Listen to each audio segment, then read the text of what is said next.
నేను ఉత్తరాఖండ్లో కొంతమంది ఫారినర్స్కి యేసు ప్రభు నిజమైన దేవుడు, నేను నమ్మాను, ఆయన నమ్ముకుంటేనే పరలోకం ఉంది, లేదంటే నిత్య నరకం ఉంది, బైబిల్ వాక్యం సెలవిస్తుంది, మీరు కూడా క్యాథలిక్స్ కదా, మీకు కూడా బైబిల్ ఉంటుంది కదా, నేను మాట్లాడితే నా మీద కేసులు పెట్టాలి, అది పెట్టాలి, ఇది పెట్టాలని చాలా పెద్ద పెద్ద వాళ్ళు కూడా ట్విట్టర్లో వైరల్ చేశారు.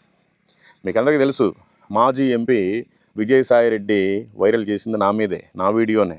ఒక అతనికి వెళ్తుంటే జెండా పట్టుకొని అతనికి టిఫిన్ పెట్టించి చెప్పులు లేకుండా నడిచిపోతున్నాడని ఛార్జీకి డబ్బులు ఇస్తే వెళ్ళిపోతున్నాడు. అతనికి 200 రూపాయలు డబ్బులు ఇస్తే డబ్బులు ఇచ్చి మతం మారుస్తున్నానంట. ఆయనకి ఏదో పార్టీ గొడవల్లో ఉండి నా వీడియో మీద రుద్దాడు ఆయన. అదంతా నా మీద జనాలంతా వేరే విధంగా అనుకుంటున్నారు. అది తప్పు. ఇప్పుడు ఉత్తరాఖండ్లో ఎవరో ఫారినర్స్ వస్తేనే వాళ్ళతోటి మంచిగా మాట్లాడుతున్నాను, సరే యేసుప్రభు నమ్ముకున్నాను, నా జీవితం బాగుపడితే నా సాక్ష్యాన్ని నేను చెప్పుకుంటున్నాను, నీకు నష్టం ఏంటి అంటే? ఫారినర్స్కి అయితే మనం అయితే ఓన్లీ మాట, నా సాక్ష్యాన్ని నేను చెప్పుకోకూడదు. మోదీ గారు మాత్రం మన దేశానికి ఎవరు వచ్చినా, ఏ దేశ పెద్దలు వచ్చినా వాళ్ళకి మాత్రం భగవద్గీత ఇవ్వచ్చు. మోదీ గారు ఏ దేశానికి వెళ్ళినా వాళ్ళకి భగవద్గీత ఇవ్వచ్చు. అంటే అప్పుడు చట్టం వర్తించదా? ఒక సామాన్య ప్రజలకు వర్తిస్తుందా? మనం నోటితోటి చెప్తేనే తప్పు, కేసులు పెట్టాలి. మరి మోదీ గారు డైరెక్ట్గా మరి భగవద్గీత ఇస్తున్నారు, మరి వాళ్ళ దేశాన్ని, వాళ్ళ దేవుడు ఏమైపోవాలి? మరి వాళ్ళకంటూ కొన్ని నియమాలు ఉండవా? వాళ్ళకంటూ కొన్ని పద్ధతులు ఉండవా? మరి వాళ్ళ మనోభావాలు దెబ్బలు తినవా? మనము ఇస్తే వాళ్ళు హ్యాపీ, కానీ మనం మాత్రం చెప్తే ఇది తప్ప. ఇది ఎక్కడ న్యాయం అండి? అందరూ సమానంగా ఉండాలి కదా. అందుకని మనం ఎలాంటి ప్రజాస్వామ్యంలో బ్రతుకుతున్నామో మనం అంతా ఆలోచించుకోవాల్సిన సమయం ఆసన్నమైంది. 2026 రాబోతుంది. ఇప్పటి వరకు గడిచిపోయింది. ఇప్పటి నుంచి ఇంకా వేరే తంతు. కాబట్టి మనమంతా అలర్ట్గా ఉండాలి.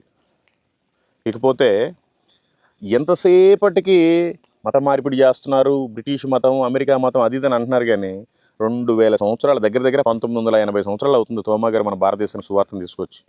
దాన్ని వదిలిపెట్టేసి అమెరికా మతం, బ్రిటిష్ మతం, తెల్లాల మతం అని అదొక రుద్దుతూ ఉంటారు. దీని మీద ఫోకస్ పెట్టే బదులు మన గవర్నమెంట్ కనుక పేదలకి సహాయం చేసే దాని మీద దృష్టి పెట్టాలి.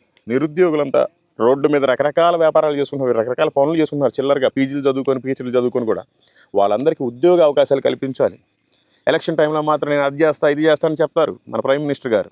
తీరా గెలిచిన తర్వాత ఏమీ లేదు, ఎవరిని పట్టించుకోవట్లేదు అసలు.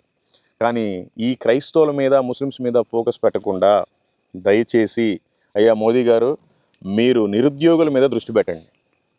అప్పుడు మన దేశంలో అందరూ కూడా సుఖంగా, సంతోషంగా బ్రతుకుతారు.